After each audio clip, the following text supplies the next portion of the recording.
5, 4, 3, 2, 1. Okay, welcome to the second day of making a bowl. Now, the bowl dried just about perfectly. It released off the bat. If you notice, it's got this slope down here. What we're gonna do, this is functional. Now we're gonna make it pretty. To do that, we're gonna cut a foot in the bottom. Now, this is how we come in and we find our pottery wheels. But to cut a foot in the bottom, we've got to use a tool called a Giffen grip. To use the Giffen grip, we're going to take our splash pans. I'm going to get the Giffen grip down. And again, I'm showing you how to do this, but I'll probably help you. There's a small cookie sheet that's there. The Giffen grip hangs onto the wheel with these 3 feet. You take it, just gently slide it down till it seats down, pull this up. Now, cutting the foot kind of makes a big mess. So to do that, I made these special guards for your use. We're gonna work it underneath so that the opening is right over the cookie sheet. Then we take the second part and kind of line it up with the handles. Click that up, come over here, click that up. You kind of eyeball it to make sure there's an equal distance around the wheel head. This is the Giffen grip. We've got this one already set up and ready to go. Oh, the other thing is there are 2 of these wooden pencil holders. They have the tools that we use for the Giffen grip already in them. So you just need to take this and put it there so you can get it easily. Now this one I've been working on, so it's already set up to go. I take my bowl, and what I'm going to do is simply take it, set it upside down. Now the Giffen grip is 2 plates that move like this. And what we're going to do is bring these arms in around the pot, but you don't want to do it too hard or else you'll crush the pot. So you hold the bottom plate, and then I usually just put a finger in here, you move it in, and you watch and center it, and you only make it tight enough to hold it right there, okay? Now, there are 2 types of turning tools that we use. There are 2 different sizes. I always start with the big one, but I use these to measure with. And you can put the tools right here in these little handles. It kind of works good. Now, make sure our wheel's on, okay? You want to get it going, but not too fast. Just about medium speed. And then put your foot back on the floor.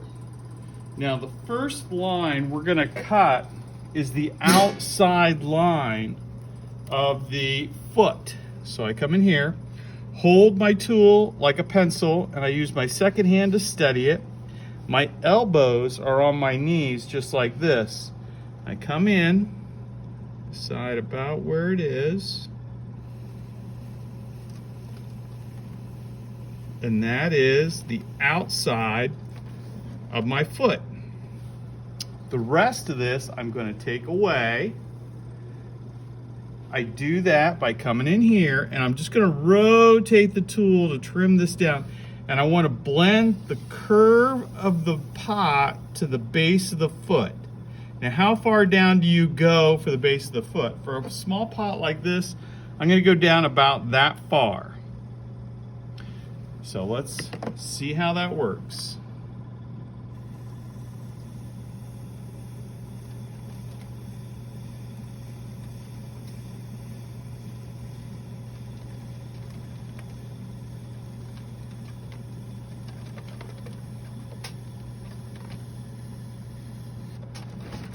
Oopsie.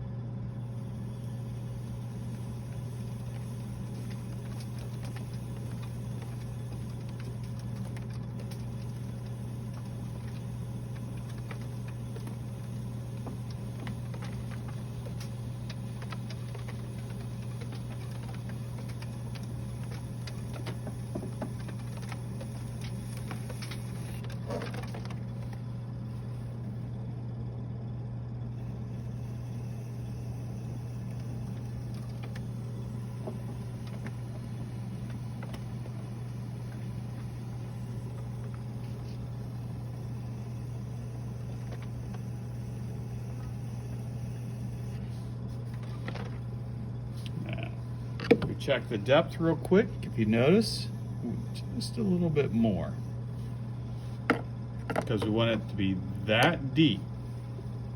So I'm going to go down just a touch more. And now I'm going to start to blend those curves together.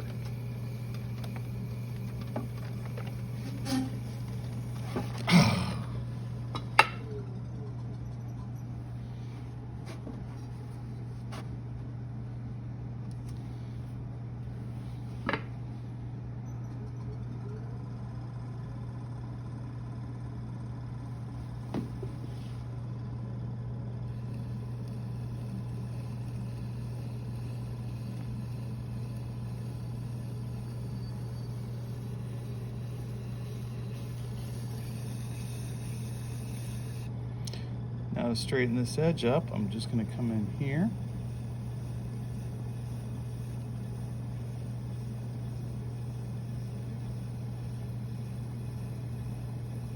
Just rotating the tool up.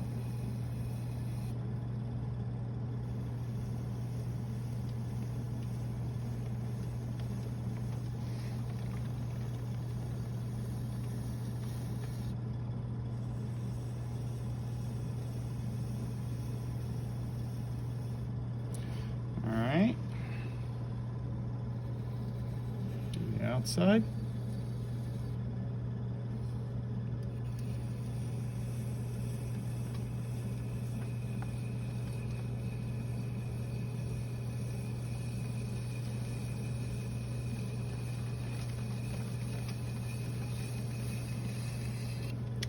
I'm trying to put that together. Then we come in here with this one.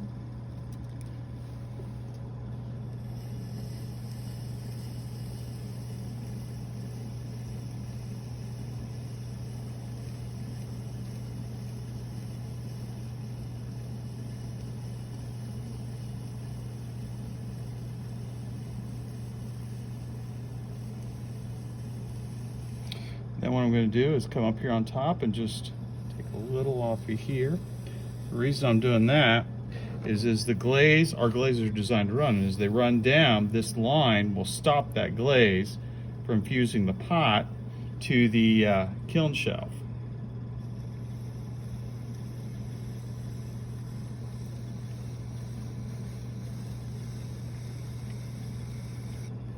All right, now to cut the inside of a foot, I usually come in the width of this tool, and that's where I'm going to lay the inside line for my tool, or for my foot, just like that. And I'm going to go down the width of this tool blade.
Main thing is keep both hands on the tool. Now if you notice, we're now at the right depth. See how the width of the tool is how deep it is? I'm not putting any pressure down. And it kind of curves up to the center here. Well, I like a just gentle curve, but I want to flatten it out just a little bit more. So I'm just shaving a little off. All right, now I don't quite like how this curve is out here, so I'm going to try and change that just a little bit.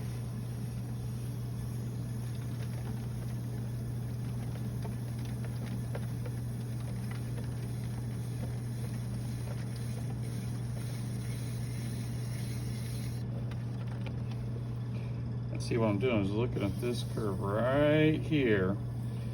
Wanting a nice gradual curve that ends right at the base of the foot.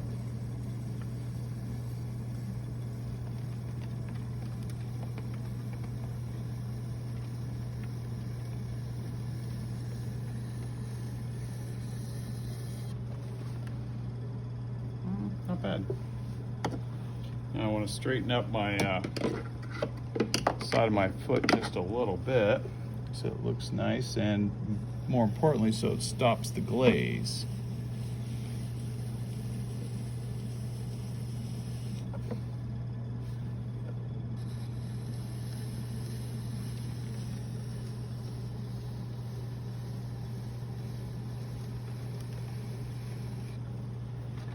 All right, not bad. Now, sometimes this tool is really made for bigger pots, but sometimes I don't like to leave all these tool lines. So I'll take this, just smooth the worst of the tool lines out. And all I'm doing is rotating the tool as I come down the side of the pot. It just smooths it out a little bit. There we go. I need to shave in here a little bit more too. So all I'm going to do is come in here.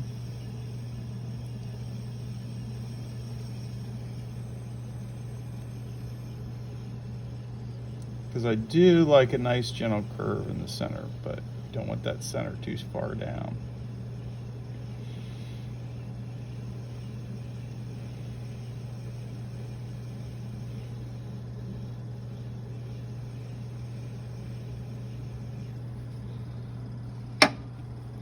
All right. Then the last thing that we're going to do, oh, I should show you this too. Oops. This is a hacksaw blade. It's a turning tool that I made. It gives you really nice corners. It's the tool I tend to come in here and shape the foots. Forgot it was even in there.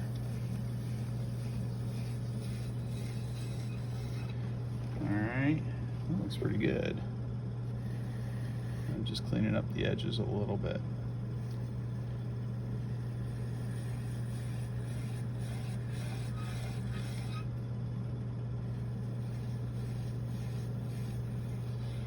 Alright, then the last step is the idea is you work around it, but I've not touched the flat part of the foot. So that's the part that's going to sit perfectly level on a table because it came off perfectly level off the bat. Now, next thing, or last thing, sharp edges chip really easily. So what I want to do is take my fingers on these edges, and all I'm doing is let my finger drag just to take that sharp edge off. And that way it won't chip on me. Then there are a couple knitting needles. Now you can use a dull pencil, don't use a potter's knife, but you want to take and carve your initials or your symbol in the bottom of your pot. Now, a lot of times I'll use a stamp, but I also use my TC sometimes to sign my pots. You don't have to go real deep.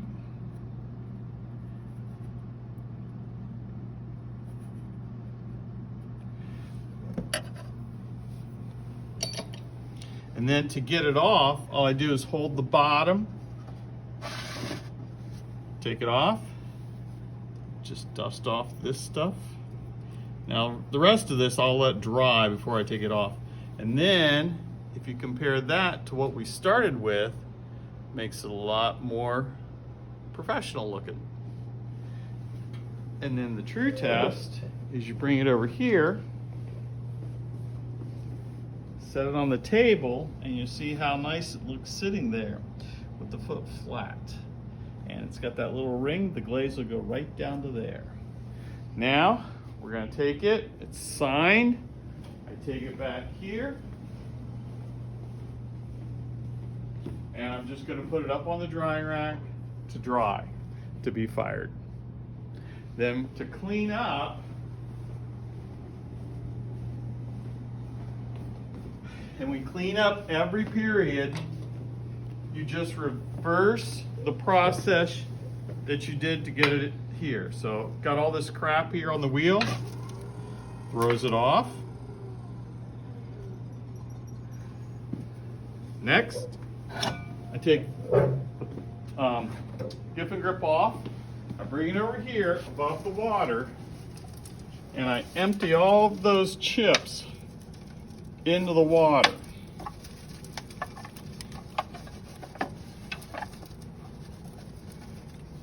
It's all shaken out. And you'll hear it rolling around in there. When you don't hear any sound, you know you got it all out. Then you put the Giffen grip back up on the shelf. It lives on these two shelves. Then I come over here, take and just pull down. It releases there. Oops. Take this off. Probably just have to set it on a table. Now, want to move everything back from this point because you got to pull it underneath the wheel head. Gonna take. All right. And you just gotta play with it a little bit to get it off. Then you bring it over here. Here, why don't you come on this side? All right, and all we're gonna do is bring all this down into the water.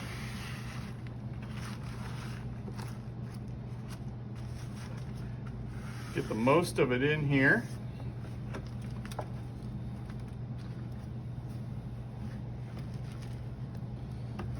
Then just kind of bring it around.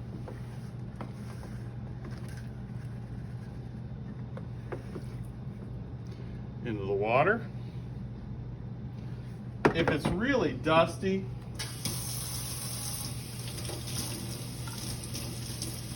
and dust is bad, we don't want to be breathing it, get a wet sponge, just take it, go around, pick up the dust.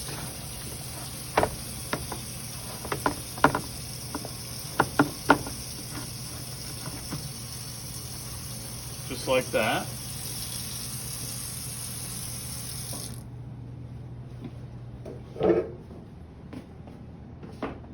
Then last, we take the cookie sheet,